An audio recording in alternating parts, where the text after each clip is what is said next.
භගවතු අරහතෝ සම්මා සම්බුද්දස්ස නමෝ තස් භගවතු අරහතෝ සම්මා සම්බුද්දස්ස නමෝ තස් භගවතු අරහතෝ සම්මා සම්බුද්දස්ස.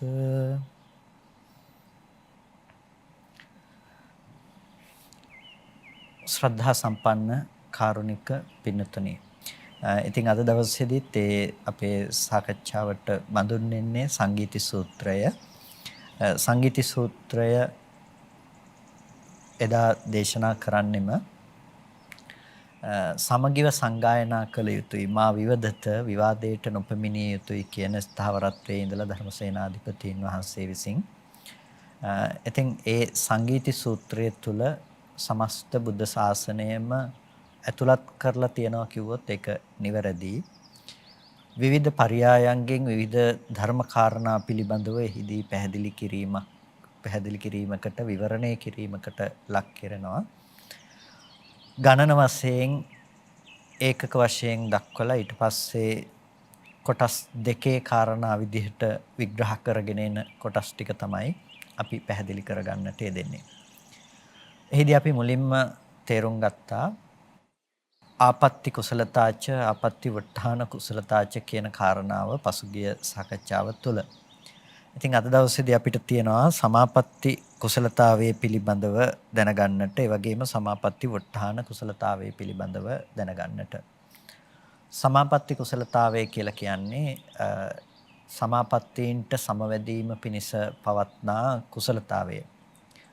සමාපatti වට්ඨාන කුසලතා කියලා කියන්නේ සමාපත්තියෙන් නැගී සිටීම සඳහා පවත්නා කුසලතාවය. ඒ තමයි එතනදී සඳහන් වෙන ප්‍රධානම කරුණු දෙක බවට පත් වෙන්නේ අද දවසේදී අපිට සාකච්ඡා කරන්නට තියෙන. ඒ සමාපatti කුසලතාවයක් කියලා කියන්නේ ධ්‍යාන ආදී සමාපත්තියකට සමවැදීම පිණිස පවත්නා කුසලතාවය. කුසලතාවය කියලා කියන්නේ අපි සාමාන්‍ය වචනයෙන් ගත්තොත් දක්ෂතාවය කියන එක. නැතිනම් එතන තියෙන චේක බව, නැතිනම් ඊටමත් ඉක්මනින් එය කළ හැකි බව, Tamanට අවශ්‍ය අවකාශයේහි සුදුසු අවකාශයේහි වහා සමාපත්තියට සමවැදීමට ඇති හැකියාවත් සමාපත්තියෙන් නැගී සිටීමේ හැකියාවත් තමයි මේ සමාපatti කුසලතාච සමාපatti වට්ඨාන ගාමිනී කුසලතාච කියලා කියන්නේ. එතකොට මේ සමාපatti කුසලතා කියන කාරණාව පිළිබඳව අපි සලකා බලනකොට මෙතනදී වඩාත් විග්‍රහ කොට දක්වනවා අත්ති සවිතක්ක සවිචාරා සමාපatti, සවිතක්ක සවිචාර සමාපත්තියක් තියෙනවා. අත්ති අවිතක්ක විචාරමත්තා සමාපatti, අවිතක්ක විචාර මාත්‍ර වූ සමාධියක් තියෙනවා. අත්ති අවිතක්ක අවිචාරා සමාපatti, ඒ වගේම අවිතක්ක අවිචාර වූ සමාධියක් තියෙනවා. මෙන්න මේ සමාපත්තීන්ට සමවැදීමේ කුසලතාවය තමයි, ප්‍රඥාව තමයි, එතන පවත්නා නුවණ තමයි මේ සමාපatti කුසලතාවය කියලා කියන්නේ. එතකොට මේ සමාපatti කුසලතාවයේ පිළිබඳව බුදුරජාණන් වහන්සේ වර්ණනා කළා නම් ඒ වර්ණනා කළපු තැන්වල වර්ණනා කරලා තියෙන්නේ මෙන්න මේ කියන අර්ථය පැහැදිලි කර දීම සඳහා. ඒ කියන්නේ සවිතක්ක සවිචාර සමාධිය, අවිතක්ක විචාර මත්ත සමාධියක් තියෙනවා. ඒ වගේම අවිතක්ක අවිචාර සමාධියක් තියෙනවා කියන මෙන්න මේ සමාධි තුනට. එතකොට දැන් අපි තේරුම් ගන්නට අවශ්‍යයි මොනවද මේ සවිතක්ක සවිචාර සමාධිය කියලා කියන්නේ, මොනවද අවිතක්ක විචාර මත්ත සමාධිය කියලා කියන්නේ, ඒ වගේම මොකද්ද අවිතක්ක අවිචාර සමාධිය කියලා කියන්නේ කියලා. දැන් සවිතක්ක කියලා කියන්නේ ස විතක්ක. එතකොට ස කියන මෙතනදී සහිතාර්ථයෙන්. එතකොට ඒ සවිතක්ක කියලා කියන්නේ විතර්කය සහිත වූ කියන දේ. සවිචාර කියලා කියනවා විචාරය සහිත වූ කියන අර්ථයෙන්. එතකොට විතර්කය සහ විචාරය සහිත වූ සමාධියක් තියෙනවා. මොනවාද විතක්කය සහ විචාරය සහිත වූ සමාධිය බවට පත් වෙන්නේ? අපි දැන් ධ්‍යාන පිළිබඳව කතා කරනකොට අපි දන්නවා ප්‍රථම ධ්‍යාන, ද්විතීය ධ්‍යාන, තෘතීය ධ්‍යාන, චතුර්ථ ධ්‍යානයයි කියලා ධ්‍යානය අපිට විග්‍රහ කරන්නට පුළුවන්කම තියෙනවා. එතකොට මෙතනදී එක න්‍යායකින් මේ විදිහට ධ්‍යාන 4යි. ඒ වගේම තව න්‍යායක් තියෙනවා පංචක න්‍යාය කියලා. ඒකෙදි අපි ධ්‍යාන පහක් විදිහට ගන්නවා. ප්‍රථම ධ්‍යාන, ဒုတိ ධ්‍යාන, තෘතිය ධ්‍යාන, චතුර්ථ ධ්‍යාන, පංචම ධ්‍යාන කියලා. එතකොට මේ ධ්‍යාන තුල පවතින ධ්‍යාන අංගයන්ගේ පවතින වෙනස් බව මත තමයි මේ ධ්‍යාන මේ විදිහට බෙදා දක්වලා තියෙන්නේ. කියන්නේ ප්‍රථම, ဒုတိ ය, තෘතිය ආදී වශයෙන් ධ්‍යාන බෙදා දක්වලා තියෙන්නේ. මේ ධ්‍යානය තුල තියෙන මේ අංග පවතින ආකාරය අනුව. එතකොට මෙන්න මේ ධ්‍යාන පංචකයම මෙතනදී ප්‍රධාන කොටස් දෙකකට බෙදනවා. තුනකට බෙදනවා. ඒ තමයි සවිතක්ක සවිචාර ධ්‍යානයක් තියෙනවා, සමාධියක් තියෙනවා.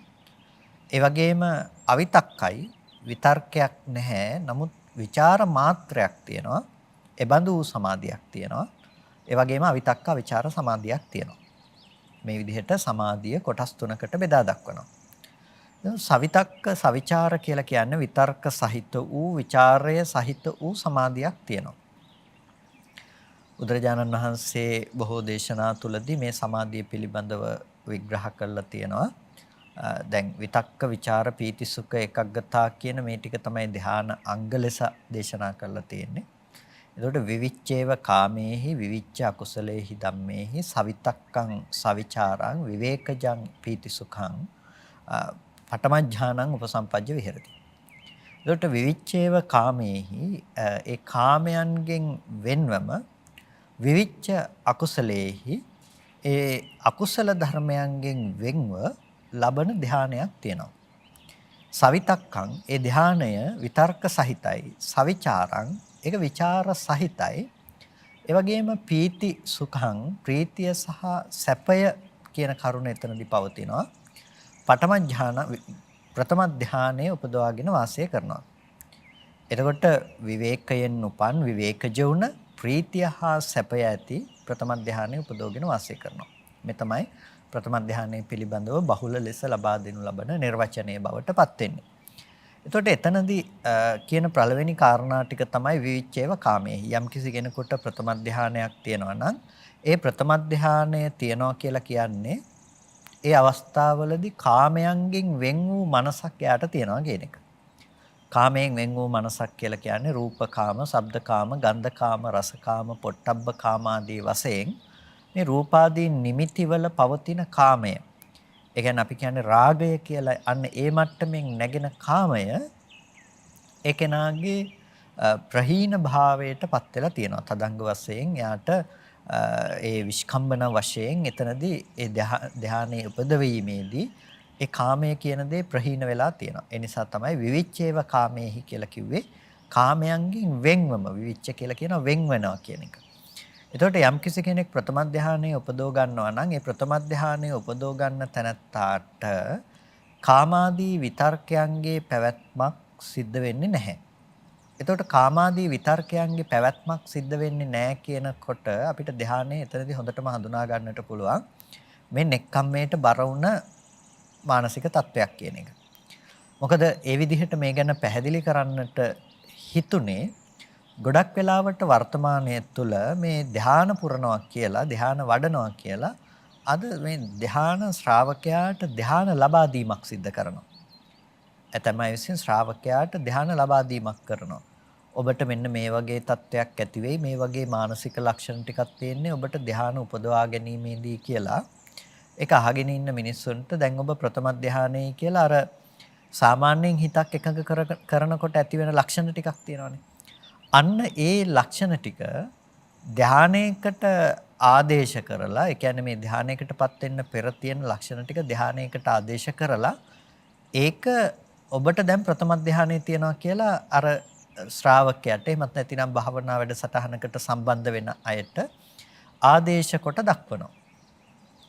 එතකොට එදිනෙදා බොහොම මානසික පීඩණයෙන් හිත විසිරීලා ඉන්න ඇත්තන්ට අර ටික වෙලාවක් විවේකය, කාය විවේකයේ සැලසෙනකොට ඒකත් එක්කම ගොඩක් වෙලාවට ওই තැන්වල දකින්න තියෙන දෙයක් තමයි කමඨහං සජ්ජායනය කියන එක.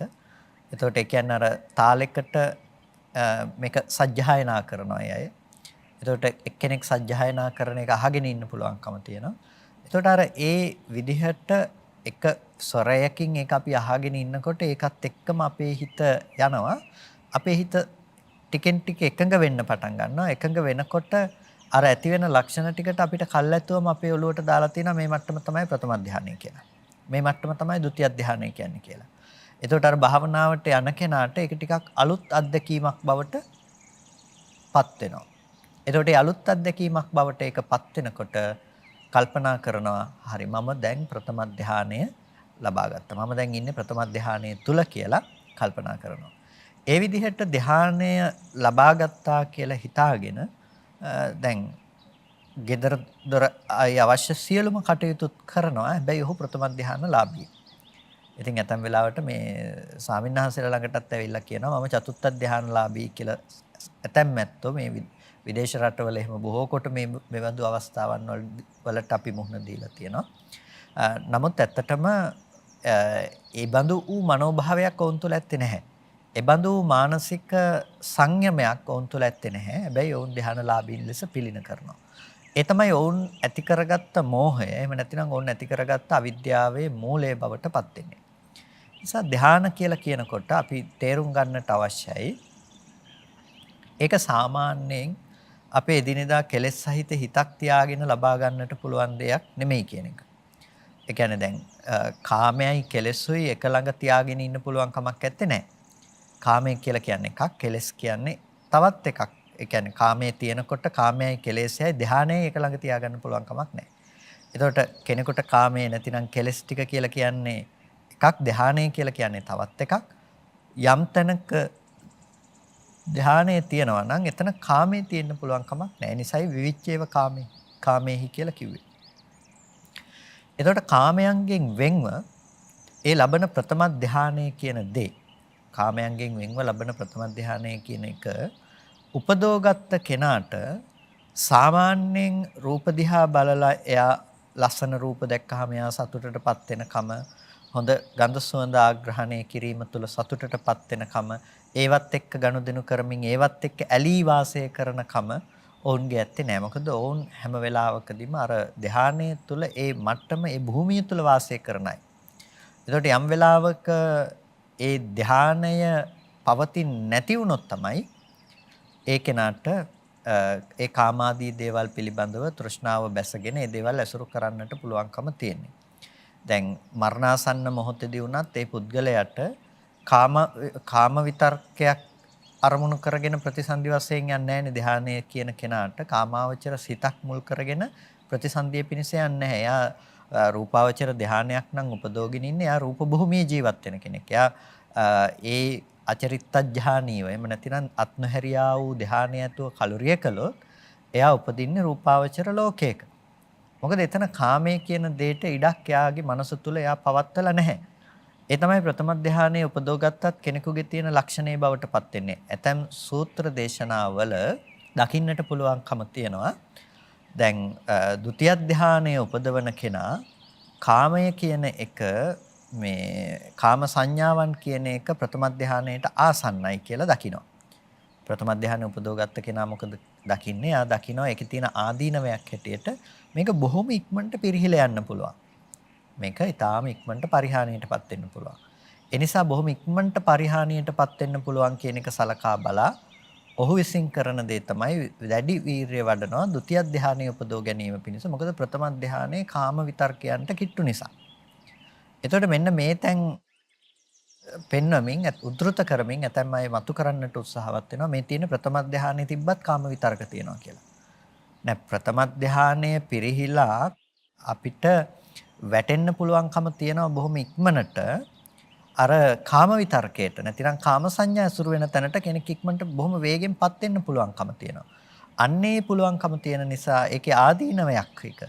ආදීනවයක් හැටියට ඔහු දැකලා ඔහු හිතනවා ප්‍රථම ධානයේ නෙමේ මීට වඩා ශාන්තතරයි ප්‍රණීතතරයි ဒုတိ ය ධානයේ උපදව ගැනීම කියලා. ඔහු ဒုတိ ය ධානයේ උපදවා ගැනීම පිණිස වෑයම් කරනවා, උත්සාහවත් වෙනවා.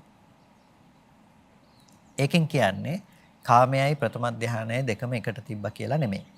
දැන් විවිච්ඡේව කාමේහි විවිච්ඡ අකුසලේහි අකුසලයන්ගෙන් වෙන්ව. ඒ කියන්නේ අනික් අර හිතේ තියෙන ව්‍යාපාදාදී නීවරණ තියෙනවනේ. ඒ නීවරණ ධර්මයන් ටිකත් මෙයා දුරු කළා දානවා. ව්‍යාපාදාදී නීවරණ ධර්මේනොත් එයා තම මනසින් බැහැර කරලා දානවා. එතකොට ඒ අකුසලයන්ගෙන් වෙන්වම කියලා කිව්වේ නිසා තමයි. විවිච්ඡේව කාමේහි විවිච්ඡ අකුසලේහි කියලා කිව්වේ නිසා.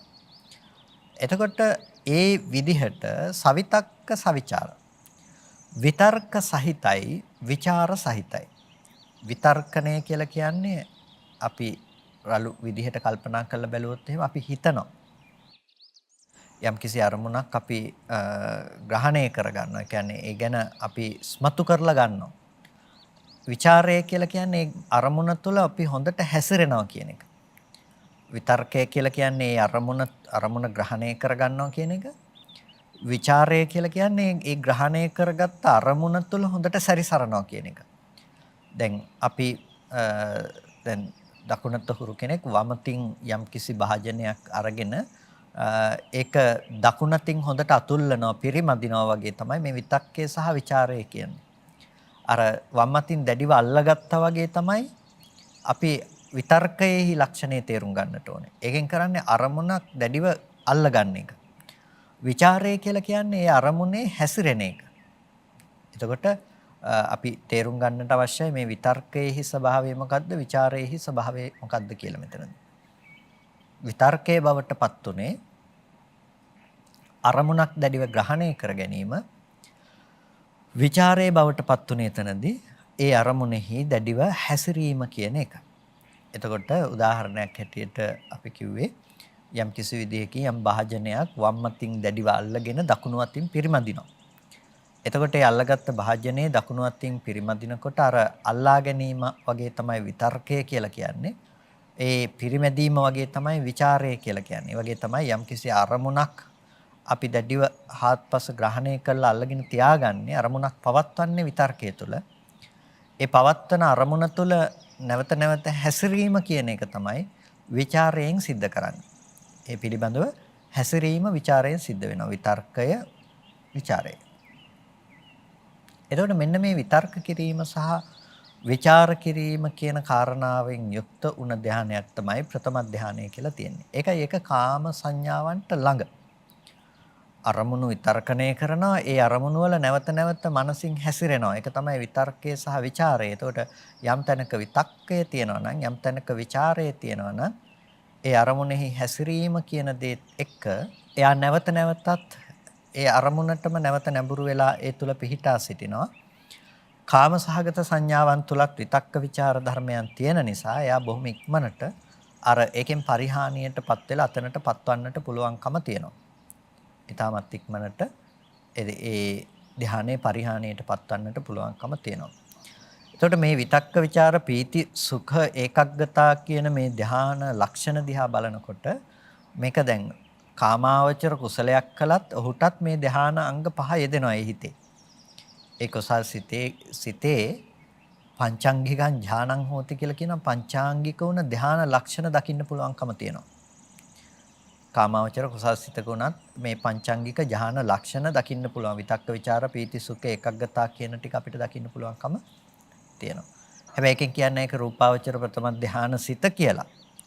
ඒ කුසල් සිතේ ඒ ධර්මතා ටිකත් පවතිනවා. එතකොට මෙන්න මේ විතර්කය, ਵਿਚාරය කියන දේ අපිට සංසිඳවන්න පුළුවන්කම තියෙනවා. විතක්කේ සහ ਵਿਚාරය කියන එක සංසිඳවන්න පුළුවන්කම තියෙනවා. දැන් අපි ධානයක් විදිහට අර කොටස් දෙකකට බෙදුවනේ ධාන චතුක්ක ණය සහ පංචක ණය කියලා. ඒ කියන්නේ ධාන හතරක් තියෙන එක පැත්තකින් තව ඒ ක්‍රමයකට බෙදුවොත් එimhe ධාන පහක් තියෙනවා කියලා. ඒකේ චතුක්ක ධානය විදිහට නැතිනම් ධාන හතරයි තියෙන්නේ කියලා අපි කියනකොට ඒ පරියායේදී නැතිනම් ඒ බෙදා දක්වන ක්‍රමවේදයේදී මේ සවිතක්ක සවිචාර සමාධියක් තියෙනවා. ඒ තමයි ප්‍රථම ධානය කියන එක. ဒုတိ ය ධානයේදී අවිතක්ක අවිචාරයි. අවිතක්ක අවිචාරය. ඒ කියන්නේ විතක්ක විචාර දෙක සංසිඳවනවා. ඊට පස්සේ ඒ ප්‍රීති සුඛ ඒකග්ගතා. එතකොට ඒ අවිතක්ක අවිචාරවත් සමාධියක් කියනකොට අපිට දකින්නට තියෙනවා විතර්කය සහ ਵਿਚාරය කියන දෙකම සංසිඳ වෙන අවස්ථාවක් පිළිබඳව. නමුත් ඒ මට්ටමට යන්න ප්‍රථම අර තියෙන අවිතර්ක භවයේ ඒ විදිහටම ඉතුරු කරගෙන අවිචාර භව මාත්‍රයක් තියාගන්නවා. ඒ කියන්නේ ਵਿਚාරවත් බව මාත්‍රයක් තියාගන්නවා. අවිචාරමයි කියන්නේ නැහැ. එනිසා අවිතක්ක ਵਿਚාර මාත්‍ර වූ සමාධියක් කියලා කියන ඒ සමාධියට. ඒ කියන්නේ දැන් අපි පැහැදිලි කරගන්නට යෙදුණානේ සවිතක්ක කියන්නේ මොකක්ද කියලා විතර්කය කියලා විතර්ක සහිත බව. සවිචාර කියලා කියන්නේ මොකක්ද? ඒ විතර්කයේ තුල හැසිරෙනකම. එතකොට දැන් දෙවෙනි සමාධිය තමයි අපි කතා කරන ඒ සමාධියේදී අවිතක්කයි විතර්කය නැහැ විතර්කය ප්‍රකට නැහැ අරමුණක් දැඩිව ග්‍රහණය කරනවා කියන එක ප්‍රකට නැහැ හැබැයි ਵਿਚාර මාත්‍රයක් තියෙනවා අරමුණ පිළිබඳව හැසිරෙනකම ඒ අරමුණ පිරිමදිනකම තියෙනවා ඒ අරමුණ තුළ පැතිරී පවතිනකම තියෙනවා ඒකට තමයි අවිතක්ක ਵਿਚාර මත්ත කියලා කියන්නේ රළුකමක් ඇත්තේ නැහැ දැන් ජලයක රැලි ගහන බවක් තියෙනවා නම් අපි ගත්තොත් එහෙම ටිකක් ලොකු ජල තලයක රැලි උපදිනවා. හුලගත් එක්ක රැලි උපදිනවා. එතකොට මේ රැලි උපදින බව නිසා මේ ජලය අපැහැදිලි. ඒ කියන්නේ හොඳට පැහැදිලිව අපිට උඩින් බැලුවහම දකින්න බෑ රැල්ල වැඩි නම්. එතකොට මේ ජල තලයේ යම් වෙලාවක් තියෙනවා මේ රැලි නැගීම කියන එක අඩු වෙලා යනවා. මේ ජල තලයේ රැල්ල නැගීම කියන එක අඩු වෙලා යනවා. රැලි නැගීම අඩු වෙනවා වගේ තමයි මේ විතර්කය අඩු වෙනවා කියලා කියන්නේ. එසේ වුවත් අර ජල තලයේම සෙලවීමක් තියෙනවා. සමස්ත ජල තලයේම සෙලවීමක්. අන්න ඒ වගේ තමයි විචාර මාත්‍රයක් තියෙනවා කියලා කියන්නේ. විතර්කය රළු වශයෙන් ඇත්තේ නැහැ. විතර්කයේ සංසිඳවල යට විතර්කේ නැහැ. හැබැයි නමුත් විචාර මාත්‍රයක් තියෙනවා. ඒ අරමුණේ හැසිරෙනකම ප්‍රකටයි තාම ගොඩක්. ඒ තමයි අර ජල තලයේ සෙලවීම. අර ජල තරංග නගින බව, ජල රැලි නගින බව එතනදී ඇත්තේ නැහැ. හැබැයි අර ජල තලයේ සෙලවීම දකින්න පුළුවන්කම තියෙනවා. ඒ වගේ තමයි විචාර මාත්‍රයක් යම් සිතක පවතිනවා. එතකොට ඒක අපිට දකින්න පුළුවන්කම තියෙනවා ඒ පංචක ණයේදී, ධ්‍යාන පංචක ණයේදී ඔක බෙදා දක්වනවා. ධ්‍යානයේ පස්වැදෑරුම් කොට දැක්වීමේදී ඔය ප්‍රභේදයේ පිළිබඳව බෙදා දක්වනවා. මොකද ඒ අවිතක්ක වුණ ਵਿਚාර මාත්‍ර වුණ සමාධියක් එතනදී වෙනම වෙන්කොට දක්වන නිසා. ඊට පස්සේ දැන් මෙතන අවිතක්ක අවිචාර සමාධියක් තියෙනවා කියලා කිව්වා වගේම අපිට දකින්න පුළුවන්කම තියෙනවා අවිතක්ක විචාර මාත්‍රික සමාධිය කිව්වා වගේම අවිතක්ක අවිචාර සමාධියක් තියෙනවා. අවිතක්ක අවිචාරයි කියලා කියන්නේ එතන විතර්කයක් නැහැ විචාරයක් නැහැ. එතකොට විතර්කයක් නැත්නම් විචාරයක් නැත්නම් එතන ප්‍රීති සුඛ ඒකග්ගතා. එතකොට ප්‍රීති සුඛ ඒකග්ගතා කියන අංග ටික තියෙනවා. ඊට පස්සේ ප්‍රීතිය නැතුව සුඛ ඒකග්ගතා තියෙනවා. ප්‍රීතිය නැතුව සුඛ ඒකග්ගතාවේ අපිට දකින්න පුළුවන්කම තියෙනවා. ඊට පස්සේ උපේක්ඛා ඒකග්ගතාවේ තියෙනවා. සැපේ අයින් වෙලා ගිහිල්ලා සැපේ කියන තැනටත් රළු නොවි උපේක්ඛා ඒකග්ගතාවේ තියෙනවා. එතකොට මෙන්න මේ විදිහට අපිට මේ ධ්‍යාන පිළිබඳව අපිට දකින්නට පුළුවන්කම තියෙනවා. ප්‍රථම ධ්‍යානයේම අපිට අනිවාර්යයෙන්ම කියන්න පුළුවන් එක සවිතක්කයි සවිචාරයි. ဒုတိ ය ධ්‍යානය කියන එක පංචක ණය වෙනකොට අවිතක්ක විචාර මත්ත සමාධියක් කියලා බෙදනවා. අවිතක්ක විචාර මාත්‍රික උන සමාධිය. ඊට පස්සේ අවිතක්ක අවිචාර සමාධියක් පංචක ණයේදී ဒုတိ ය ධ්‍යානයට වෙනකොට අවිතක්ක අවිචාරයි. විතක්ක විචාර සම්පූර්ණයෙන්ම සංසිඳන චතුක්ක ණයේදී නම් ဒုတိ ය ධ්‍යානයට එනවා. එතකොට විතක්ක විචාර සංසිඳිලා තෘතිය ධ්‍යානයට වෙනකොට පංචක ණයේදී. ඊට පස්සේ අපිට හම්බෙනවා ප්‍රීති සුඛ ඒකග්ගතා කියන ඒ අනික් ධ්‍යාන අංග ටික. එතකොට පොදුවේ සියල්ලක්ම විතක්ක ਵਿਚාර නැති ධ්‍යාන හැටියටයි මේ කාරණාව ඔස්සේ අපිට තේරුම් ගන්නට පුළුවන්කම තියෙනවා. ඒ කියන්නේ විතක්ක ਵਿਚාර නැති විතක්ක ਵਿਚාර ඇසුරු නොවන සමාධියක් හැටියට ඒක අපිට තේරුම් ගන්න පුළුවන්කම තියෙනවා. එතකොට මෙන්න මේ කියන සමාධි මට්ටම් ටික තමයි පින්නතුනේ අපිට මේ සමාපත්තීන් හැටියට ප්‍රධාන වශයෙන්ම දකින්න පුළුවන්කම තියෙන්නේ. එතකොට මෙන්න මේ කාරණා ටික අපි සමාපatti හැටියට හඳුනා ගන්නකොට මේකෙදි ප්‍රධානම දේ තමයි පින්නතුනේ මේ සමාපත්තීන්ට සමවැදීමක් තියෙනවා. මේ සමාපත්තීන්ට සමවැදීමක් තියෙනවා. ඒ වගේම මේ සමාපත්තීන්ගෙන් නැගී සිටීමක් තියෙනවා. මේ සමාපත්තීන්ට සමවැදීමක් තියෙනවා. මේ සමාපත්තීන්ගෙන් නැගී සිටීමක් තියෙනවා. මෙන්න මේකට අවශ්‍යයි දක්ෂතාවයක්, යම්කිසි කුසලතාවයක්. සමාපත්තියට සමවැදීමේ කුසලතාවය නැතිනම් ඔහු ධානයේ උපදෝගෙන හිටියත් ditta ධම්ම සුඛ විහරණය සඳහා එය ආයාස කරව පවත්වා ගත යුතු වෙනවා. හැබැයි සමාපatti කුසලතාවයේ තියෙන කෙනාට නැවත නැවත එයා සමාපජ්ජන වශයෙන් ඒකට සමවදිනවා. බොහොම ඉක්මනට ඒ ධානයට එයා සමවැදීම් කරනවා. මේ කාලය තුලදී විනාඩියකින් දෙකකින් 3-4කින් 10කින් 15කින් පැයකින් දෙකකින් මේ විදිහට ඔහුට පුළුවන්කම තියෙනවා මේ සමාපatti වොට්ටාන කාලය පිළිබඳව සලකා බලමින් සමාපත්තියෙන් නැගී සිටීම පිළිබඳව ඔහුට අදහස් කරන්නට ඒ කුසලතාවයේ දියුණු කරන්නට පුළුවන්කම තියෙනවා. එතකොට මෙන්න මේ සමාපත්තීන් පිළිබඳව යාතාසං සමාපත්තීනං කුසලතා පඤ්ඤා පජානනා. එතකොට මෙන්න මේ වලට තමයි සමාපත්තීන්ගේ තියෙන කුසලතාවය කියලා කියන්නේ මෙන්න මේ විදිහේ සමාපත්තීන් පිළිබඳව තියෙන කුසලතාවයයි කියලා. එතකොට යම් අර්පණා සංඛ්‍යාත ඒ ධානයන්ගේ බෙහෙදේ පිළිබඳව යා හොඳට දන්නවා. ඒ කර්මස්ථාන දියුණු කිරීම තුළින් ලැබෙන ඒ සමාපත්තීන්ගේ පවත්නා බෙහෙදේ පිළිබඳව ඔහු හොඳින් දන්නවා. ඒ නිසා සමාපatti කුසලතාවය කියලා කියනකොට ඒ ධානයට සමවැදීමේ හැකියාව අපි තේරුම් ගන්නට අවශ්‍යයි. එහෙම නැති වුණොත් එහෙම අර වහා සමාපත්තීන්ට සමවදින්නට පුළුවන් කමක් නැත්තේ නෑ. රහතන් වහන්සේලා වුණත් සමාපත්තීන්ට සමවැදීමේ කාලපරාසය සමාපත්තීන්ට සමවැදීමේ කුසලතාවය කියන එක වෙනමම ඒ කියන්නේ ඒ හැකියාව අනුව වෙනස්කම් විදිහට අපිට දකින්න පුළුවන්කම තියෙනවා.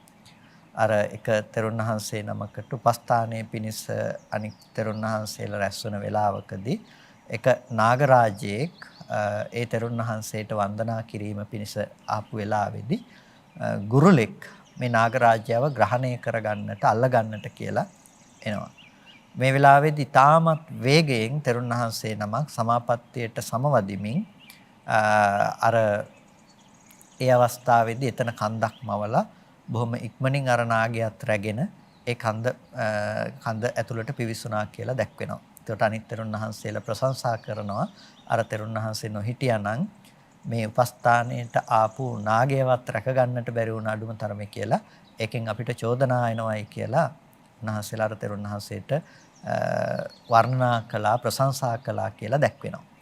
එතකොට ඒ තමයි වහා සමාපත්තියට සමවැදීමේ තියෙන හැකියාව කියන එක. ඒක රහතන් වහන්සේලාට උනත් විවිධාකාර වන්නට පුළුවන්. හැම රහතන් වහන්සේ නමකටම ඒකාකාර නොවි එහි භාවිතය අනුව. ඊට පස්සේ සමාපatti කුසලතාවයේ වගේම සමාපatti වොට්ටාන කුසලතාවය කියලා කියන්නේ යා තාහි සමාපත්තීහි වොට්ටාන කුසලතා පඤ්ඤා පජානනා. යම් ඒ බඳු වූ සමාපත්තීන්ගෙන් නැගී සිටින යම් බවක් තියෙනවා නම් නැගී සිටීම පිළිබඳව තියෙන දක්ෂතාවයක් තියෙනවා නම් අන්න ඒකට සමාපatti වොට්ටාන කුසලතා කියලා කියනවා. යථා පරිච්ඡින්න සමේ වශයෙන්ේව සමාපත්තිතෝ වොට්ටාන සමත්තා. එතකොට එත්තකං ගතේ සූර්යේ උට්ඨහිස්සාමීති වොට්ටාන කාල පරිච්ඡේදකා පඤ්ඤා කියලා කියනවා. මෙතනදී මේ කියන්නේ එත්තකං ගතේ සූර්යේ සූර්යයා මෙන්න මෙපමණ ප්‍රමාණයකට නැගුණාට පස්සේ දැන් එදා කාලය මැන්නේ ඔරලෝසුවකට වඩා සූර්යයා මූලික කරගෙනනේ. එතකොට ඉර පැත්තටිය මෙන්න මේ ප්‍රමාණයට එනකොට මම නැගී සිටිනවා කියන සංඥා ඇතුව මේ පමණකට එනකොට මම නැගී සිටිනවා කියන අදහස ඇතිව උට්ඨහිස්සාමීති ඒ සමාපත්තියෙන් නැගිටිනවයි කියන කාලය ඇතුව අදිෂ්ඨාන කරලා එතනදී වොට්ටාන කුසලතාවයක් දිනු කරනවා. සමාපatti දැන් උට්ටාන වසීතාවයක් කියන්නේ ධානයක් අපි වශී කරනවා කියලා කියන්නේ. එතකොට එතනදී ආවර්ජනා කරනවා වගේම සමවැදීමත් අපි වශීතාවයකින් වශී කරනවා. ඒ වගේම එතනදී වොට්ටානයත් අපි වශී කරනවා. එතකොට සමාපජ්ජනය වගේම ධානයෙන් නැගී සිටීමත් වශී කරනවා. එහෙම නැති වුණොත් කාල පරිච්ඡේදයේ සමය කාල පරිච්ඡේදයේ ඔහුට ඇත්තේ නෑ. සමය වෙන්කොට ගන්න බව ඔහුට දියුණු වෙන්නේ නැහැ. ඒ කුසලතාවයේ නැති වුණොත් එහෙම.